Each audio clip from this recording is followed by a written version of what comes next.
Assalamualaikum warahmatullahi wabarakatuh. Perkenalkan, saya Rizky Almunah Hidayah, SSI MKom PhD, dengan NIDN 11220790002. Saat ini saya bekerja sebagai dosen tetap pada program studi Sarjana Sistem Informasi, Fakultas Teknologi Informasi, Universitas Islam Kalimantan Muhammad Arsyad Al-Banjari, Banjarmasin. Pada kesempatan ini, izinkan saya memaparkan pernyataan diri dosen dalam unjuk kerja Tridharma Perguruan Tinggi pada bidang pengajaran sebagai salah satu syarat untuk mengikuti sertifikasi dosen pada tahun 2026. Dalam mengajar, saya menerapkan 3 komponen utama, yaitu DIA, yaitu Delivery, Interaction, dan Assessment. Pada komponen delivery, saya akan menjelaskan deskripsi mata kuliah, capaian pembelajaran, materi pembelajaran, serta metode pembelajaran. Pada komponen interaction, saya menjelaskan strategi pembelajaran interaktif guna meningkatkan komunikasi dua arah antara dosen dan mahasiswa selama proses pembelajaran. Selanjutnya, pada komponen assessment, saya menguraikan sistem penilaian yang diterapkan pada salah satu mata kuliah yang saya ampu, yaitu matematika diskrit. Sebagai penutup, saya akan menayangkan video rekaman proses pembelajaran tatap muka yang telah dilaksanakan. Salah satu mata kuliah yang saya ampu adalah matematika diskrit dengan kode SIF 1201. Mata kuliah ini memiliki bobot 2 SKS dan merupakan mata kuliah wajib program studi pada semester 2. Matematika diskrit merupakan ilmu dasar dalam pembelajaran informatika, karena pada dasarnya informatika adalah kumpulan disiplin ilmu dan teknik yang mengolah objek diskrit. Matematika diskrit memberikan landasan matematis untuk mata kuliah algoritma, struktur data, basis data, jaringan komputer, keamanan komputer, dan sebagainya. Pada akhir perkuliahan, mahasiswa diharapkan mampu memenuhi capaian pembelajaran lulusan atau CPL, program studi Sarjana Sistem Informasi yang mencakup CPL 5, CPL 6, CPL 9, CPL 12, dan CPL 15. Berikut adalah matriks capaian pembelajaran lulusan yang dibebankan pada mata kuliah terhadap capaian pembelajaran mata kuliah untuk mata kuliah matematika diskrit. Pada sumbu baris CPMK 1 sampai CPMK 6 itu menunjukkan rumusan kemampuan spesifik yang ingin dicapai oleh mahasiswa dalam mata kuliah matematika diskrit. Sedangkan sumbu kolom CPL 5, 6, 9, 12, dan 15 menunjukkan unsur capaian pembelajaran lulusan program studi Sarjana Sistem Informasi yang didukung oleh mata kuliah ini. Tanda centang menunjukkan korelasi atau pembebanan langsung antara CPMK tertentu terhadap CPL Prodi yang diampu. Matriks CPMK pada kemampuan akhir tiap tahapan belajar, kita lihat di sini pada sumbu baris CPMK 1 hingga CPMK 6 menunjukkan rumusan capaian pembelajaran mata kuliah yang ingin dicapai. Sedangkan sumbu kolom itu merupakan pertemuan dari minggu yang pertama sampai ke 16 menunjukkan lini masa pelaksanaan proses pembelajaran selama 1 semester penuh termasuk minggu ujian. Tanda centang menunjukkan distribusi atau pemetaan tahapan belajar pada minggu tertentu untuk mencapai CPMK terkait. Berikut adalah materi pembelajaran yang akan saya ajarkan pada mata kuliah matematika diskrit. Yang pertama ada dasar logika, proporsi, dan penarikan kesimpulan. Yang kedua ada teori himpunan. Yang ketiga ada relasi dan fungsi. Yang keempat barisan, rekursif, dan relasi recurrence. Yang kelima ada aljabar boolean. Yang keenam graf. Yang ketujuh tree. Yang kedelapan kompleksitas algoritma. Saya menggunakan sumber utama berjudul Discrete Mathematics and its Application. Sedangkan sebagai pendukung, saya menggunakan buku dengan judul Theory and Problem of Discrete Mathematics dan Discrete Mathematics. Saya juga menambahkan beberapa materi dari beberapa jurnal dan juga proceeding yang terkait. Untuk memaksimalkan capaian pembelajaran selama 16 kali pertemuan, saya menerapkan 3 metode pembelajaran. Yang pertama adalah discovery learning, yang kedua ada small group discussion, yang ketiga ada collaborative learning. Untuk discovery learning, di sini mahasiswa tidak disajikan materi dalam bentuk finalnya, melainkan diorganisasikan sedemikian rupa sehingga mereka memproses dan menemukan sendiri konsep, prinsip, dan teorema matematika melalui eksplorisasi data, contoh, atau pola. Metode yang kedua, small group discussion.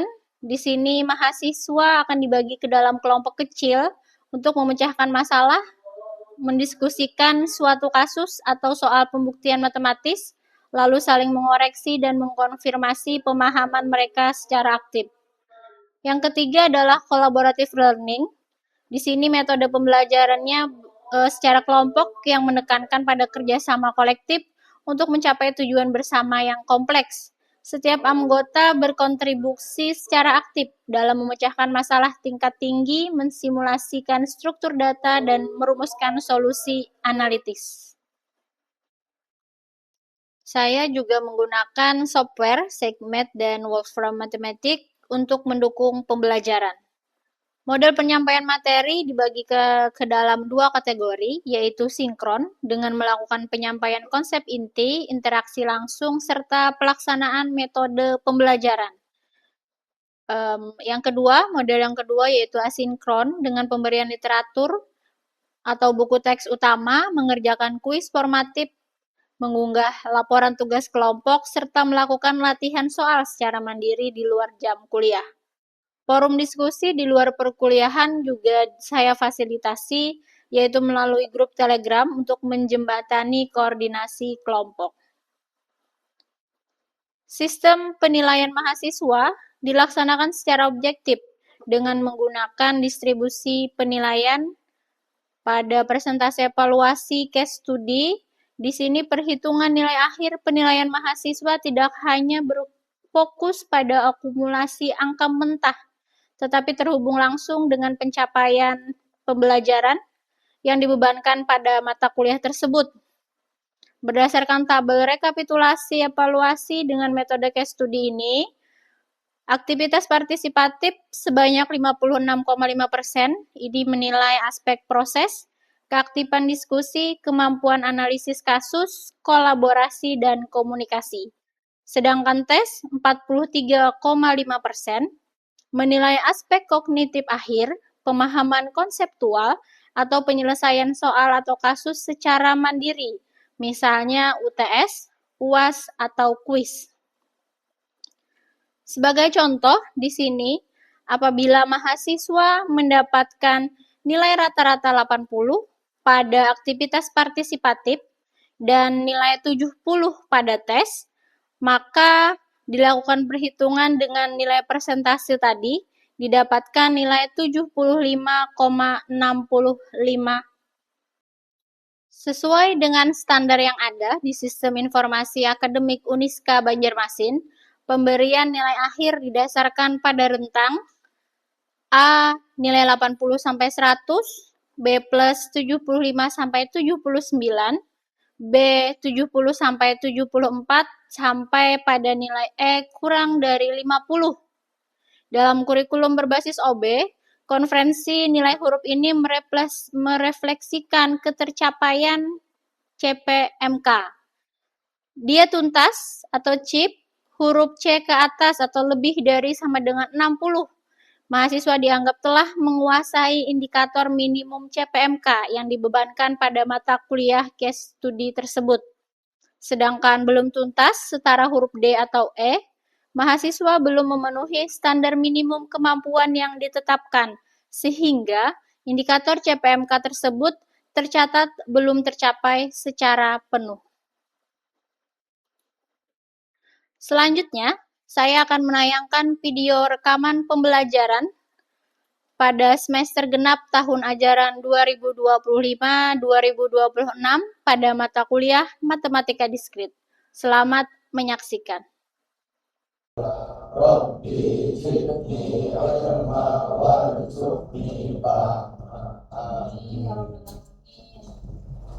Sebelumnya, minggu kemarin kita belajar tentang relasi. Masih ingat? Jadi dari relasi kita akan menuju ke fungsi lagi. Jadi bagaimana menghubungkan elemen dari himpunan A. Kemarin kita belajar ada dua himpunan, himpunan A dan himpunan B. Jadi dari relasi kita akan belajar ke fungsi. Ingat aturan relasi minggu kemarin? Tidak semua relasi itu bisa disebut sebagai fungsi. Ini notasinya. Jadi notasi fungsi apa? F. Notasi fungsi adalah F, di mana himpunan A dia akan menuju ke B. Jadi relasi karena dia berhubung tadi, kita berangkat dari relasi ke fungsi. Jadi relasi itu khusus di mana setiap elemen, yang domain yang mana? Yang A apa B? Yang A. Jadi relasi khusus di mana setiap elemen di domain A ada di sini elemennya, dia akan tepat satu elemen di kodomain B. Jadi yang kodomain di B. Dia akan mempunyai satu relasi tepat. Itu yang dinamakan dengan fungsi.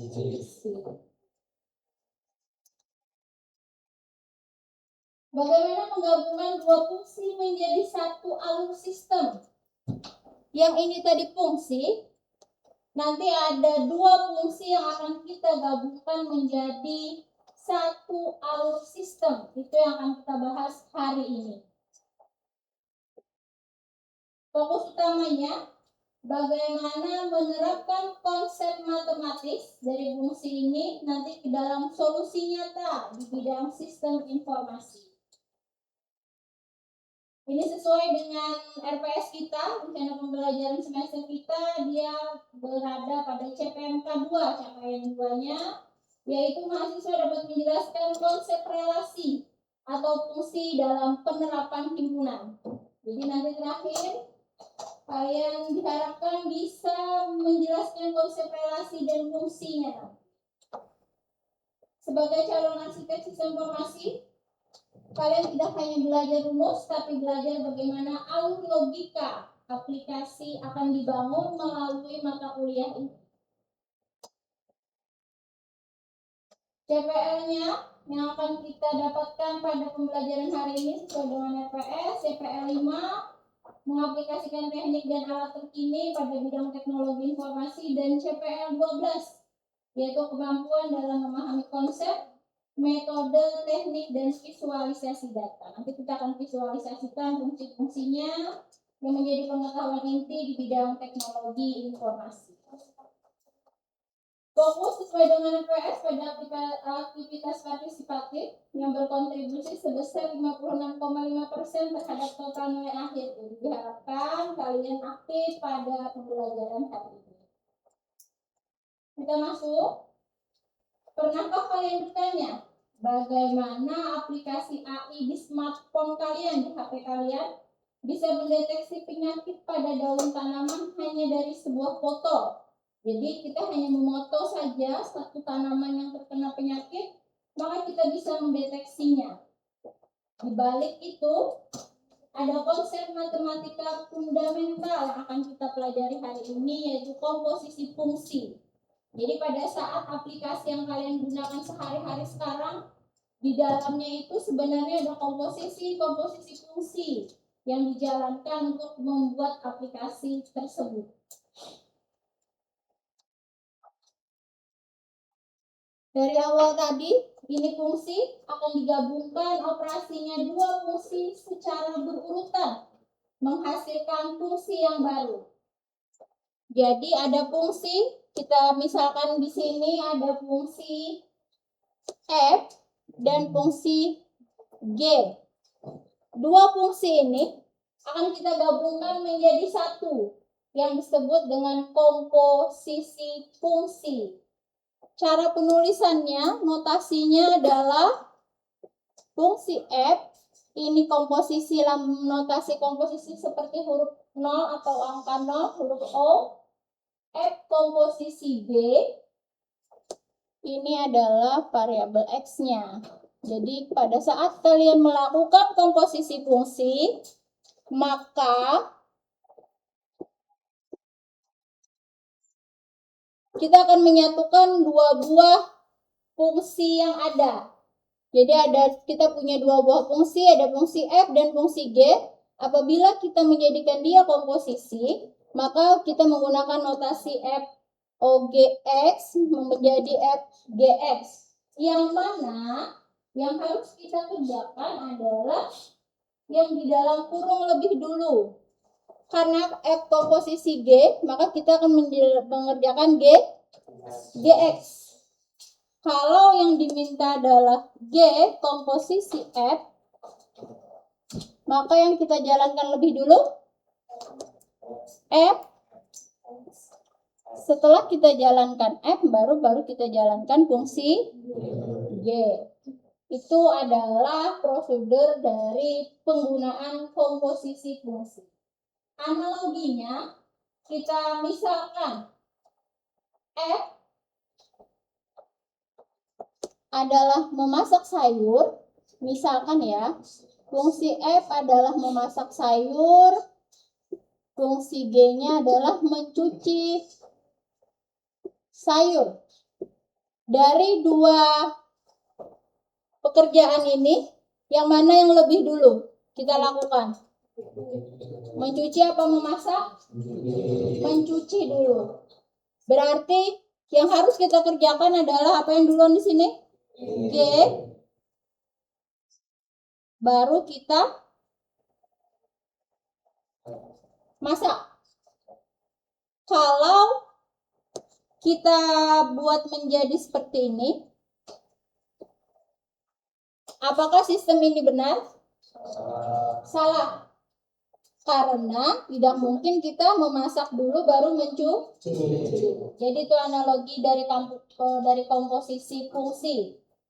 Harus berurutan. Tidak boleh dia tidak bersifat komutatif. Jadi F komposisi GX ini dia tidak sama dengan G FX. Dia tidak komutatif. Karena apabila kita lebih dulu memasak dulu baru mencuci, maka sistemnya akan rusak.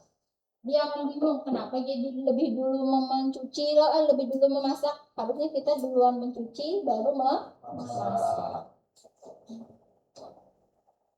Jadi output dari prosedur pertama yang kita hasilkan dari GX, yang kita hasilkan dari mencuci, baru kita bisa memasak. Ini output untuk input dari fungsi yang pertama. Outputnya kita kerjakan dulu dari hasil GX, kita pakai dia untuk menjadi input pada fungsi yang pertama. Itu analoginya. Jadi kita ketahui sudah, komposisi fungsi bersifat tidak komutatif. Kalau dalam pemrograman, urutan function call adalah segalanya. Jadi pada saat kita memanggil satu function, kalau function yang lebih dulu kita panggil itu harus berada di akhir, kita panggil di awal, maka sistemnya akan bingung. Itulah fungsi dari komposisi. Kita masuk ke contoh. Ada dua modul atau dua fungsi di sini. Ada fungsi apa? fungsi Gx dan fungsi Fx. Fungsi Gx adalah fungsi apa? Normalisasi. Jadi pada saat kita ingin menormalisasi, kita gunakan fungsi Gx dengan rumusnya x tambah 5. Pada saat sedangkan fungsi kedua fx adalah fungsi skalasi, ada dengan 2x minus 1. Pertanyaannya, apabila pertanyaannya seperti ini, tentukan f komposisi Gx, maka rumusnya menjadi apa? Kalau f komposisi Gx, ini apa ini?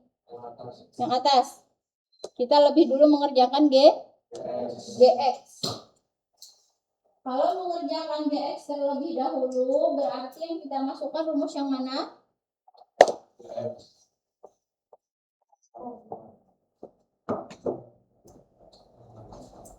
Ada f komposisi Gx. Berarti yang kita kerjakan adalah Gx. Fungsi Gx-nya apa?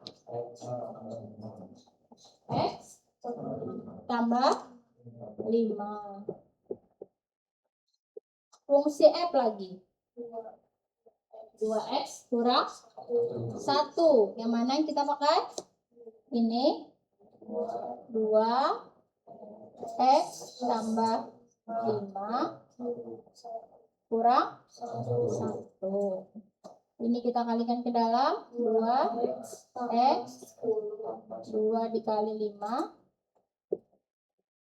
kurang berapa?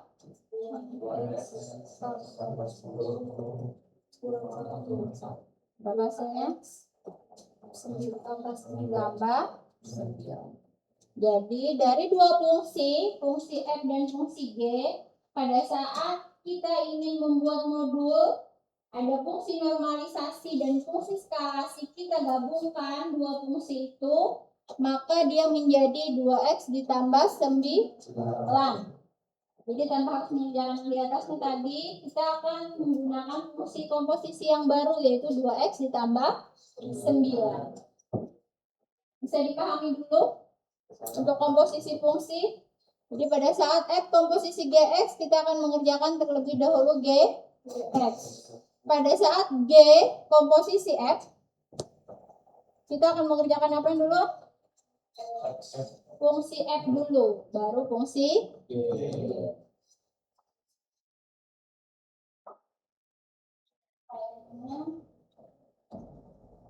Kalau yang ini tadi, contohnya tidak ada nilainya X-nya, hanya sebagai variabel X.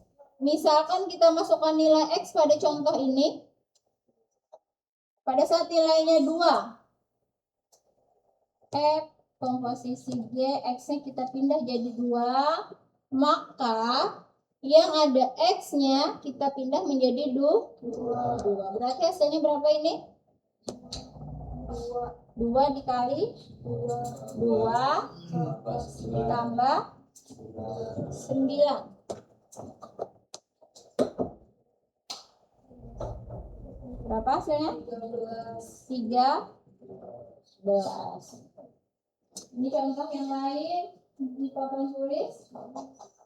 Ada dua fungsi Gx, x min 3, dan fungsi fx-nya 2x plus 1. Karena kita ingin mencari fungsi komposisi f dan g, yang lebih dulu kita kerjakan fungsi g. Fungsi g-nya berapa? X minus 3. Jadi kita masukkan dulu x minus 3-nya, baru kita masukkan ke fungsi f. Kita kerjakan g-nya, baru kita kerjakan ya. Sekarang kita coba untuk fungsi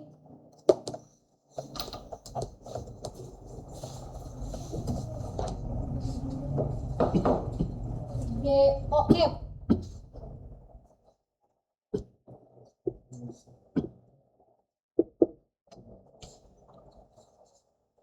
Siapa yang bisa? Ya, silakan, Rahman. Kita akan mencari G komposisi F2 dengan nilai 2.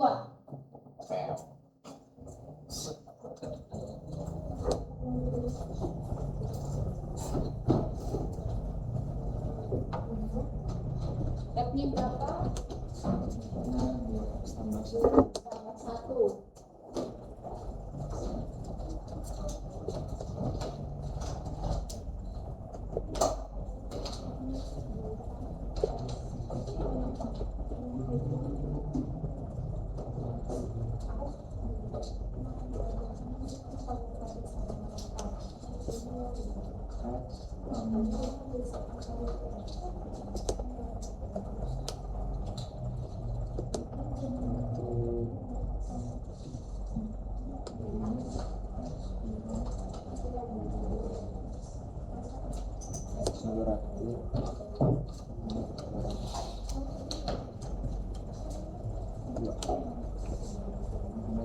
Iya.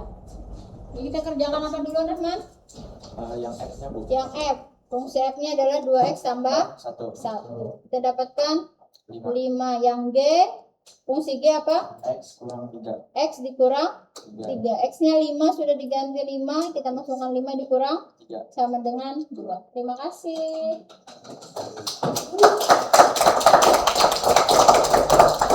Kalau pada saat kasus ini, karena di sininya sudah X dikurang 3, maka bisa kita masukkan 5. Boleh dikerjakan seperti ini, boleh juga 2X-nya kita tetap lakukan di sini, G-nya di sini diganti dengan 2X plus 1, X-nya berapa? G-nya berapa tadi? X kurang 3. X kurang 3, Bu. Iya. Jadi 2X-nya ditambah 1 dikurang 3. Baru kita masukkan nilai X-nya. Nilai X-nya berapa?